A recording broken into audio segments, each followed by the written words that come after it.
Breaking news చూస్తున్నాం. ఖమ్మం జిల్లా మహిళ మిస్సింగ్ కేసులో మిస్టరీ వీడింది. ప్రియుడు భార్యను చంపేందుకు ప్రేయసి స్కెచ్ చేసింది. అదే స్కెచ్తో ప్రేయసి కూడా ప్రియుడు భార్యను చంపడానికి ఆమె కూడా స్కెచ్ చేసింది. సో ప్రియుడు ప్రేయసిని కూడా చంపడానికి స్కెచ్ చేశాడు. సూర్యాపేట జిల్లా కిష్టాపురం అటవీ ప్రాంతంలో మృతదేహం లభించింది. మృతురాలు ఖమ్మం జిల్లా టేకుల తండకు చెందిన బుక్యా హస్లీ. బుక్యా హస్లీ భర్త పిల్లల్ని వదిలేసి మదన్తో సహజీవనం చేస్తుంది చాలా కాలంగా. సంతానం కోసం రేణుక అనే ఒక అమ్మాయితోని హస్లీయే దగ్గరుండి మదన్కి వివాహం చేసినట్టు తెలుస్తుంది. కొంతకాలంగా హస్లీని మదన్ పట్టించుకోవట్లేదని, రేణుకకు బాగా దగ్గరవుతున్నాడు అని చెప్పి అసూయతోని రేణుకని ఎలాగైనా చంపేయాలని చెప్పి ఆమె ప్లాన్ చేసింది. తట్టుకోలేక తనకు సహకరిస్తారంటూ మదన్ ఒక ఇద్దరు వ్యక్తులను పరిచయం చేశాడు హస్లీకి. ఆ ఇద్దరు వ్యక్తులు నిన్ను రేణుకను చంపడానికి నీకు హెల్ప్ చేస్తారని చెప్పి హస్లీకి పరిచయం చేశాడు. కానీ వాస్తవానికి ఆ ఇద్దరు వ్యక్తులు హస్లీని చంపడానికి వచ్చారు. సో హస్లీకి ఈ నెల 8న చేతబడి పేరిట హస్లీకి విషం తాగించి గొంతు కోసి ఆ ఇద్దరు వ్యక్తులు ఆమెను పిసికి చంపేశారు. సో హస్లీ కనిపించకపోవడంతో అందరికీ మదన్పై అనుమానం వచ్చింది. మహిళ మిస్సింగ్ అని చెప్పేసి ఈ మహిళ కేసుని కొనిజర్ల పోలీసులు ఛేదించారు. సో దీనికి సంబంధించి మరిన్ని వివరాలు మా ప్రతినిధి ఉదయ్తో మాట్లాడి తెలుసుకునే ప్రయత్నం చేద్దాం. ఉదయ్, చెప్పండి, అసలు ఈ మహిళనే మదన్కి రేణుకకి ఇద్దరికి పెళ్లి చేసిందా?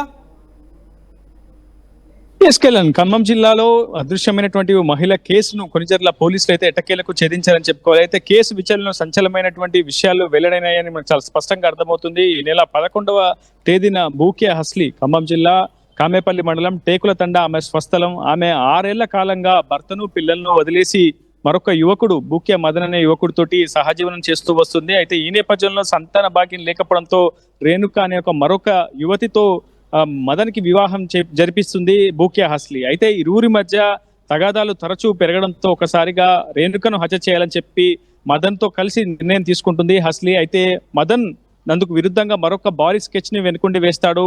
హత్యకు సహకరిస్తారు. రేణుకను చంపేందుకు, రేణుకపై హత్యకు కుట్ర చేసేందుకు మరొక ఇద్దరు వ్యక్తులు సహకరిస్తారంటూ కూడా హస్లీకి పరిచయం చేసి చివరికి రేణుకకు చేతపడి చేసి చంపేందుకు సూర్యాపేట జిల్లా చింతలపాయం మండలం కిష్టారం అటవీ గ్రామ సమీపంలో ఒక నిర్మానుష్యమైనటువంటి ప్రదేశానికి తీసుకెళ్లి హస్లీకి ఒక విషం త్రాగించి గొంతు నులిమి ముక్కు మూసి అత్యంత పాశవికంగా దారుణంగా హత్యకు పాల్పడ్డారు. అయితే అటు మృతురాలి కుమార్తె దేవి ఇచ్చినటువంటి ఫిర్యాదు ఆధారంగా రంగంలోకి దిగినటువంటి కొనిజర్ల పోలీసులు ఈ కేసును ఛాలెంజ్ గా స్వీకరిస్తారు. ఆ తర్వాత అనుమానితుడిగా ఉన్నటువంటి బూక్యా మదన్ ను తమదైనటువంటి శైలిలో పోలీసులు విచారణ చెప్పగా బూక్యా హస్లీ గతంలోనే హత్యకు గురైనట్లు మనకు చాలా స్పష్టంగా పోలీసులకు నుంచి సమాచారం అయితే ఉంటుంది. ఆ తర్వాత పోలీసులు పూర్తి స్థాయిలో అటు సూర్యాపేట జిల్లా చింతలపాయం మండలంలో కిష్టారం అటవీ సమీపంలో గ్రామంలో చాలా పెద్ద ఎత్తున సర్చ్ ఆపరేషన్ జరుపుతారు. అందులోనే మృతదేహం లభ్యమవడంతో కేసును ఛేదించినట్లు వెల్లడిస్తారు. కళ్యాణ్. రైట్ ఉదయ్, యాక్చువల్గా ఈ మదన్, హస్లీ, రేణుక ముగ్గురు ఒకే ఇంట్లో ఉంటున్నారా? ఒక దగ్గర కలిసి ఉంటున్నారా వీళ్ళందరూ? ప్రస్తుతం మనకు ఉన్నటువంటి తాజా సమాచారం ప్రకారం వైరా నియోజకవర్గం కొనిజర్ల మండలంలోని విక్రమ్ నగర్ లోని ఓ ఇంట్లో అటు బూక్యా హస్లీతో పాటు రేణుకతో కలిసి జీవనం చేస్తున్నాడు బూక్యా మదన్.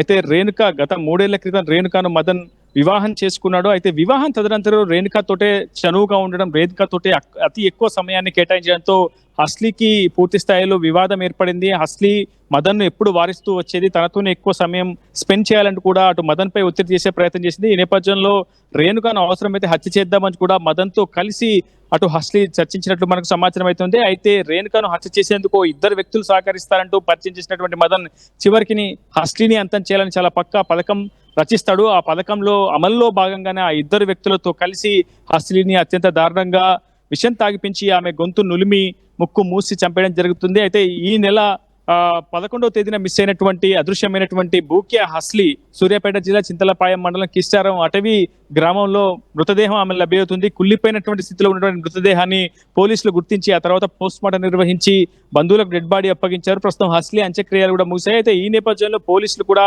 మదన్ ను ప్రస్తుతం అదుపులోకి తీసుకొని మరింత లోతుగా విచారణ చేస్తున్నారు. హత్యకు సహకరించినటువంటి మరొక ఇద్దరు వ్యక్తులు, ఒకరు బస్వాపురంకి చెందినటువంటి గ్రామానికి చెందినటువంటి వ్యక్తి కాక మరొకరు కొనిజర్లకు సంబంధించినటువంటి వ్యక్తిగా తెలుస్తుంది. ప్రస్తుతం ఆ ఇద్దరు నిందితుల కోసం కూడా పోలీసులు గాలింపు చర్యలు చేపట్టారు. ఖచ్చితంగా ఈ కేసులో నిందితులైనటువంటి ప్రతి ఒక్కరికి శిక్ష పడేలా చేస్తామని చెప్పి వైరా పోలీసులు, కొనిజర్ల పోలీసులు చెప్తున్నారు.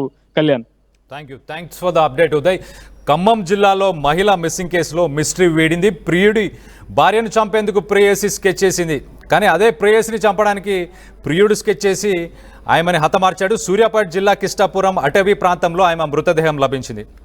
మృతురాలు ఖమ్మం జిల్లా టేకుల తాండకు చెందిన బుక్యా హస్లీ భార్య ఆల్రెడీ భర్త ఉండే పిల్లలు ఉండే వాళ్ళందరినీ వదిలేసింది, మదన్తోని సహజీవనం చేస్తుంది. కానీ తర్వాత కొంతకాలం తర్వాత నాకు పిల్లలు కావాలనిపించింది తనకి, కానీ పిల్లలు పుట్టరనేమో మరి ఏంటో రేణుక అనే అమ్మాయితోని మదన్కి మళ్ళీ వివాహం జరిపించిన తర్వాత కొంతకాలం వీళ్ళు ముగ్గురు కలిసి హ్యాపీగా వాళ్ళ లైఫ్ లీడ్ చేస్తున్నారు, ఒకటే ఇంట్లో ఉన్నారు, బాగానే ఉంది అనిపించింది. కానీ సడన్గా కట్ చేస్తే ఒక సర్టన్ పీరియడ్ తర్వాత రేణుకకు ప్రాధాన్యత ఇస్తున్నాడు, నాకు అసలు ప్రాధాన్యత ఇవ్వట్లేదని హస్లీ అనుకున్న తర్వాత మదన్కి చెప్పింది. రేణుకని ఎలాగైనా పక్కకు వైదొలిగించాలి, సో రేణుకని హతమార్చాలనుకుంటున్నా అని చెప్పి తన ప్లాన్ని మదన్కే చెప్పింది. మదన్ తన మీద ప్లాన్ చేశాడు. అంటే ఇది ఒక ట్రయాంగిల్ లవ్ స్టోరీలో ట్రయాంగిల్ మర్డర్ స్టోరీ అయిపోయింది, ట్రయాంగిల్ లవ్ స్టోరీ కాస్త. సో హస్లీని చంపడానికి మదన్ ఇద్దరు వ్యక్తులను హస్లీకి పరిచయం చేసి రేణుకని చంపడానికి వీళ్ళు హెల్ప్ చేస్తారని చెప్పి వాళ్ళు చెప్పడం జరిగింది. కానీ వాళ్ళు రేణుకని తీసుకొని వెళ్ళి రేణుకతోని హస్లీని దూరంగా పెట్టడానికి మదన్ ఏం చేశాడంటే వాళ్ళిద్దరిని తీసుకొని హస్లీని తీసుకొని వెళ్ళాడు. హస్లీని తీసుకొని వెళ్ళి ఈమెకి విషం తాగించి గొంతు పిసికి ఈమెనే ఈ నెల 8న చేతబడి పేరున వీళ్ళే చంపేసి చేతబడి అన్నట్టు క్రియేట్ చేశారు. కానీ హస్లీ కనిపించకపోవడంతో అందరికీ ఫస్ట్ నుంచి వీళ్ళిద్దరు సహజీవనంలో ఉన్నారు కాబట్టి అందరికీ మదన్ మీదనే డౌట్ వచ్చింది. సో అదే కోణంలో కొనిజర్లకు సంబంధించిన పోలీసులు కూడా దర్యాప్తుని కేసుని ఇన్వెస్టిగేట్ చేసి మదనే దీనికి కారణం అని చెప్పి వాళ్ళు ప్రాథమిక దర్యాప్తులో తెలియపరిచారు. సో దీనికి సంబంధించి ఇంకొక ఇద్దరు వ్యక్తులను కూడా వాళ్ళు ఎవరైతే ఆమెను చంపడానికి హెల్ప్ చేశారో వాళ్ళందరినీ కూడా వెతికే పనిలో పోలీసులు ఉన్నారు. సో వాళ్ళని కూడా వెతికి పట్టుకుంటామని చెప్పి కొనిజర్లకు సంబంధించిన పోలీసులు చెప్తున్నారు. సో ఈ మధ్య ఈ ట్రయాంగిల్ లవ్ స్టోరీలు, ట్రయాంగిల్ మర్డర్ స్టోరీలు, అలాగే ఇలాంటి ఎక్కువ స్టోరీలు జరుగుతున్నాయి. అసలు ఈ మధ్య యువత కూడా ఎవరు పెళ్ళిళ్ళు చేసుకోవాలనుకోవట్లేదు. మీరేమనుకుంటున్నారు? అసలు పెళ్ళిళ్ళు చేసుకోవాలా? అసలు ఇలా సహజీవనం ఉండడం కూడా కరెక్టేనా కాదా ఏంటి అనేది కింద కామెంట్ రూపంలో తెలియపరచండి.